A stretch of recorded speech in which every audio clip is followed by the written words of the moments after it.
Saya itu mundur ke tahun 80-an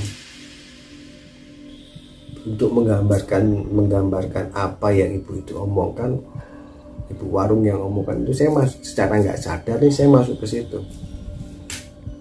Teman saya bilang kalau keseringan seperti itu, ntar selesai mendengarkan cerita orang, Mas akan capek.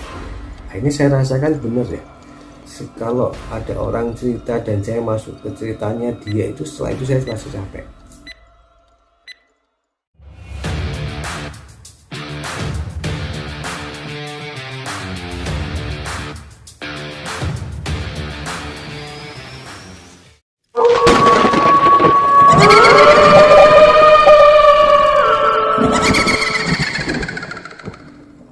Assalamualaikum, Sampurasun, Om Swastiastu, salam sejahtera untuk kita semua.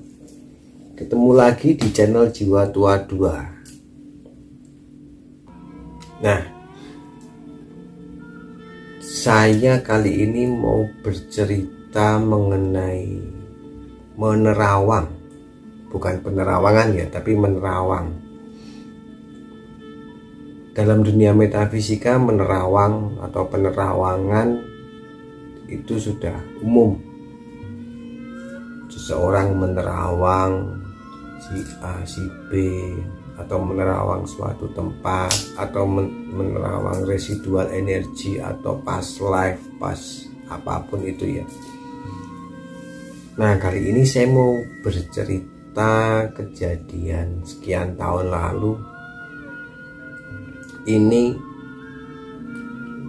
saya itu waktu itu nggak tahu ya, nggak tahu kemampuan saya waktu itu, bahwa saya itu bisa menerawang cerita orang. Jadi kejadiannya itu pada saat saya itu makan siang di warung di dekat kantor. Ya, ini seperti di cerita yang sebelumnya, saya langganan di satu tempat. Kebetulan pemiliknya itu orang Purworejo, daerah Bagelen ya.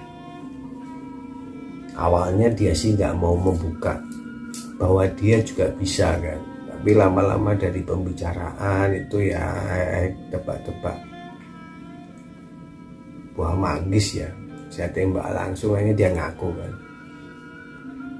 Nah, suatu saat dia itu cerita, menceritakan daerahnya dia lah waktu itu, ada ini ada itu segala macam, dan apa yang diceritakan itu semua tergambar. Jadi kayak video berjalan di pikiran saya itu, saya bisa melihat apa yang bisa mendeskripsikan dalam pikiran saya itu apa yang diceritakan dia, sosok ini segala macam, atau lokasinya saya bisa. Oke. Nah, saya pikir waktu itu hanya imajinasi saya ya, mengimajinasikan apa yang dia ceritakan waktu itu. Sekali dua kali gitu saya masih nggak sadar waktu itu. Nah, kebetulan waktu itu ada teman yang dia bisa juga kan, teman kerja juga. Satu saat ibu itu cerita lagi, saya dengerin serius kan, tuh. Udah sekitar ya hampir 15 menit lah cerita. Ya sama seperti ini cerita sebelumnya yang Kidung Rumekso ing wengi itu, saya ditepuk lagi sama teman saya. Diingetin maksudnya, udah Mas, jangan jauh-jauh mainnya, nanti capek. Saya masih nggak waktu itu, jauh main, masih kayak gitu kan. Udah selesai cerita, ibu itu ngelayanin orang. Saya nanya teman saya, main jauh gimana? Tadi Mas ngelihat pada saat si ibu cerita, Mas ngelihat ini kan. Saya bingung kan, kok dia bisa tahu gitu maksudnya. Apa yang saya imajinasikan, saya gambarkan dalam pikiran saya. Jadi si ibu itu cerita, saya tuangkan ke dalam pikiran saya. Berusaha menggambarkan yang dia ceritakan.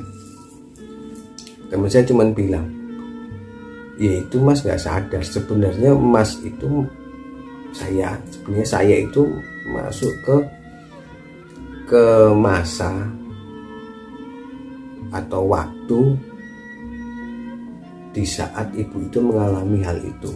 Jadi saya semacam menerawang ke belakang, melampaui ke belakang jauh, dan saya masuk ke suatu kejadian di mana ibu itu mengalami. Misal itu cerita, saya lupa itu tahun berapa, mungkin tahun 2017 lah saya cerita seperti ibu itu cerita ke saya. Kejadian yang ibu alami itu sekitar tahun 80-an. Jadi saya itu mundur ke tahun 80-an untuk menggambarkan apa yang ibu itu omongkan, ibu warung yang omongkan itu. Saya masuk secara nggak sadar nih, saya masuk ke situ. Teman saya bilang kalau keseringan seperti itu, ntar selesai mendengarkan cerita orang, Mas akan capek. Dan akhirnya saya rasakan benar ya, kalau ada orang cerita dan saya masuk ke ceritanya dia itu, setelah itu saya masih capek. Ada sebagian energi saya itu berkurang gitu. Akhirnya saya pikir gitu, gimana sih caranya biar saya itu nggak terlalu, pada saat orang cerita saya nggak masuk ke dalam ceritanya itu. Akhirnya saya mikir berhari-hari, mungkin ya saya menemukan jawaban. Jadi setiap orang yang cerita suatu kejadian, terutama kejadian metafisika lah ya, pasti saya nggak memperhatikan 100% orang itu bercerita. Agar apa? Agar saya nggak fokus dengan ceritanya dia. Karena pada saat itu saya nggak bisa mengontrol untuk saya masuk ke alam ceritanya dia. Saya belum bisa waktu itu, belum bisa mengontrol seperti itu, karena ya nggak tahu ini kemampuannya dari mana, saya juga nggak ngerti juga kan.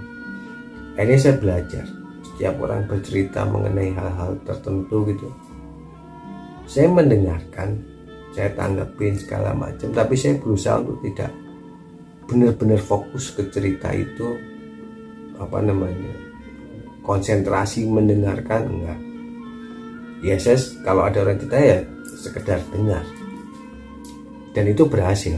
Sampai sekarang kalau ada orang cerita gitu, ya udahlah saya dengarkan sambil lalu, bukan tidak mau merespon ceritanya, enggak, tetap merespon, tapi saya tidak mau fokus ke dalam suatu cerita orang.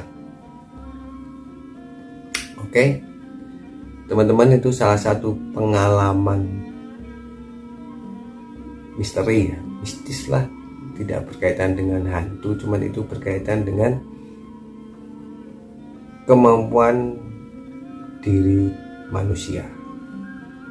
Oke, terima kasih sudah mendengarkan cerita Jiwa Tua 2. Salam.